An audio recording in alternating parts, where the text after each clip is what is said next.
trying to suppress this door frame. The heal goes through. BTR on the inside staying up with 2, keeping the fight going. Major Pride, they lost Evo Station earlier, but they haven't lost one since. And the nades on out do not connect either way. RCB not moving forward. I mean, they're only 2. You don't want to risk it too much here.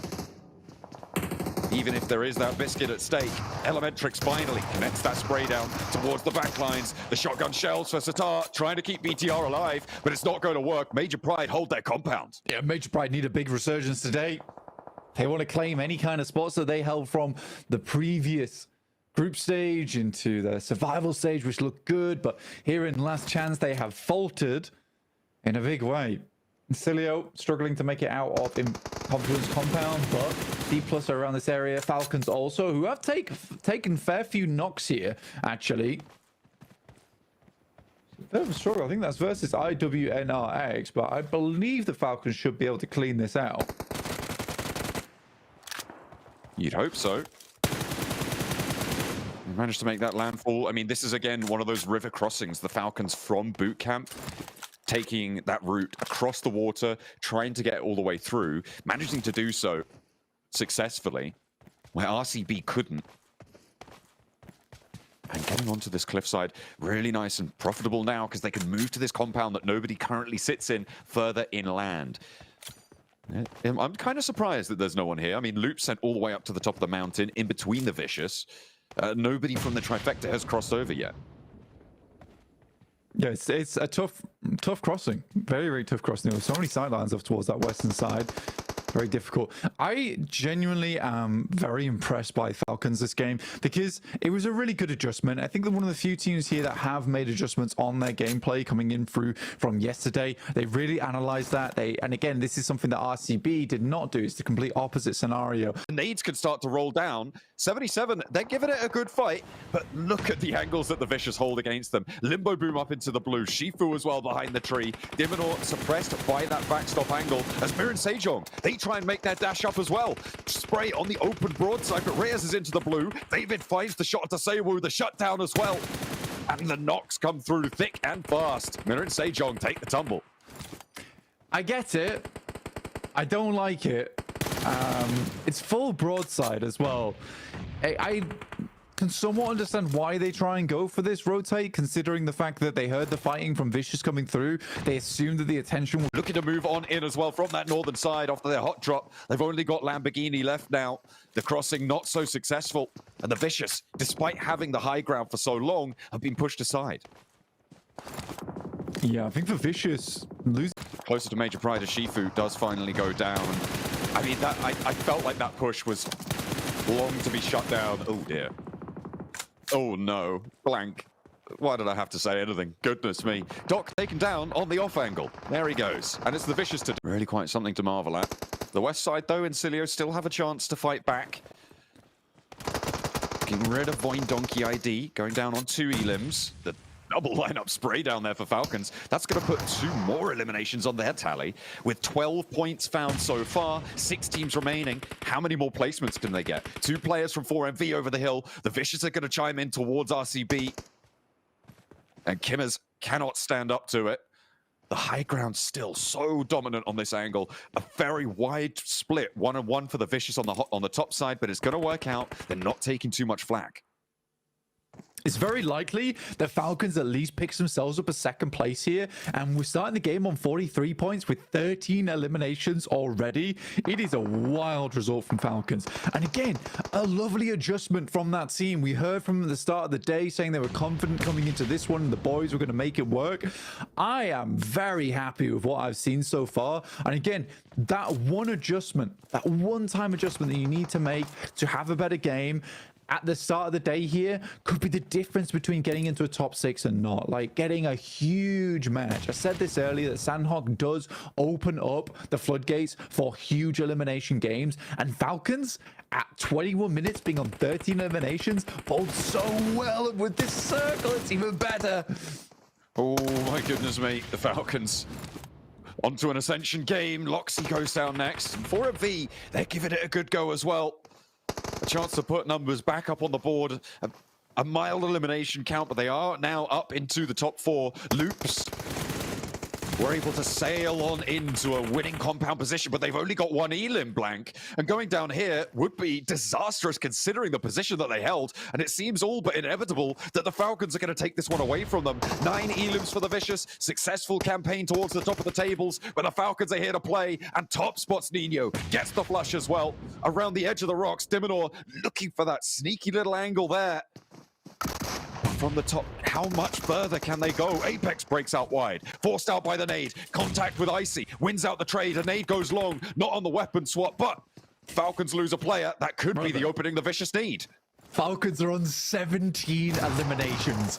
They're looking for a 30-point game, which would put them incredibly close to picking up almost 70 points on the match.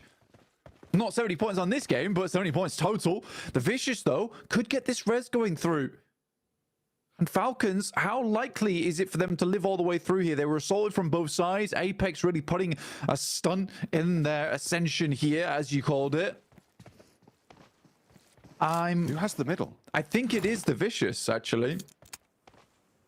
Could it be both? Is there an overhang here? It looked like there's a little overhang that East is currently sat in. They may both have it. 4 first aids for East. Tactic here. Blank dip out into the blue. Take damage below 75. Oh, that's a nice nade. Oh, bounces wide. I thought the cook on that could have been a little bit better. It's a smoke. Okay. Okay. It's not okay. That's fair.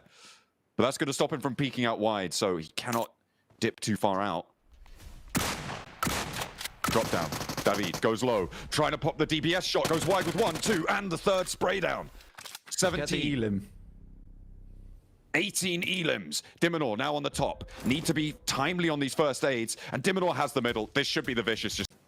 That is a call and a half, but I guess in stage 2, definitely possible to go for. Stalwart trying to make their way across. On the bubble right now, 1 point exceeding the mark. The Falcons. Brutal in that last match, and on 68 points now with the one they found so far. Getting closer to that mark. A nice pull down over onto Sanjay, who I mean, way in from that north side. Now Reefer should be passing that information back towards the rest of 4MV as they pass on through, and I wonder if 4MV will rotate back over towards that north side. In the meantime, Incilio coming up against the Falcons. Incilio have lost 2 already, though, and they are up on that crane. That's what I was talking about. The danger of going up there is everybody has sight lines over towards you. If you go down, it's basically a done-for story. And the Falcons put 3 more on the board. The points going towards the top of the tables. Not great news, but Incilio are down now. Falcons only have 3. Teams towards the bottom need to hope that these teams aren't going to be able to push too much further in, so they slurp all those points up towards the point sponge positions. Xavier rocked their way down, but currently BTR are just playing a very safe round. In comes the Vicious. I think this is unwise. Yeah. There was only one way. Sort of incredible how quickly they went down there. So very, very good shots from East. Yeah. Just bam, lighten it up. IWNRX gets them low. And now DXavier still with 3. Look to try and make their breach, continuing to struggle to get up to the wall here against D plus Kia. Chips and Osal, both shotguns, trained on the openings. The crossfire established. They're waiting for that peek. Into the building they go. And Osal not really descending in time, but fortunately the step out is good. A nade from Falcons finally connects over to Loops in the meantime, but there is a firefight still on the southwest corner. BTR looking to stand in the way of this as well. And nobody's looking too strong on this. Levi's on the outside, needs to find Chips. Needs it now for DXavier. But the jump out wide for D plus Kia. They're defending their spot in the top of the tables, and DXavier cannot make the breach.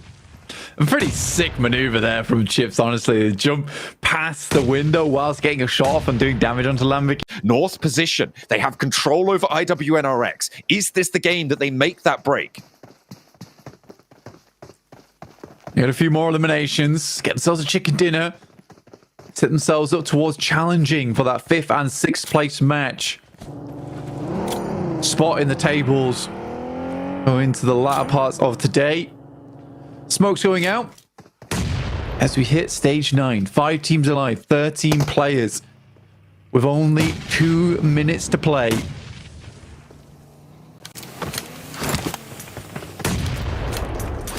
close will be brutal, the shutdown here. Falcons nades over towards Loops. IWNRX nades over towards Falcons. I'm sure Mir and Sejong want to put a nade or two over towards IWNRX. With BTR make that dash over towards the crates. Lapar found first. And the shutdown on the crossfire. Icy is doing work. The Falcons, they might just be gunning for the top spot here, Blank. I mean, Incilio, I think they went down fairly early, meaning that they're on 91 points off this game, unless they got a placement. Falcons could realistically jump up over and take that first place off a magnificent game we saw on the last one. Will they find it again? Frozen can't connect fully on the spray down to action. Mir and Sejong continue to go with 4. This is a ridiculous game from Falcons. They've played as 2 this entire time, held off a 4-man squad. Like, the amount of presence Falcons have had inside of these games today is staggering and really cool to see. They're looking for a top 3 now, though, as Rafinha makes his way through. BTR trapped inside the crates. Satar up on high, drops down, sends into the corner, Loops lose their last, and Rafinha is out. Satar now needs to step up towards the Falcons, but Mir and Sejong are here to play. 1 player going down, just Hoxie. Final gets the heal on the back lines, and we're down to the last 2 teams. It is the Falcons to fend off Mir and Sejong. With 6 elims, they need a little bit more ground on this match to be in that conversation. Hoxie low, high ground, top of the crates found, but Icy steps up, ready for the fight. Shotgun shutdown, action as well. Marauding around, it's all up to the Super Sub Uriel, but he will be clipped. And it is the Falcons with the back-to-back. In the crates, they ship everyone out. Unbelievable stuff. Truly the cranes here. Such strength of lifting themselves higher inside of the lobby. And what a way to finish it.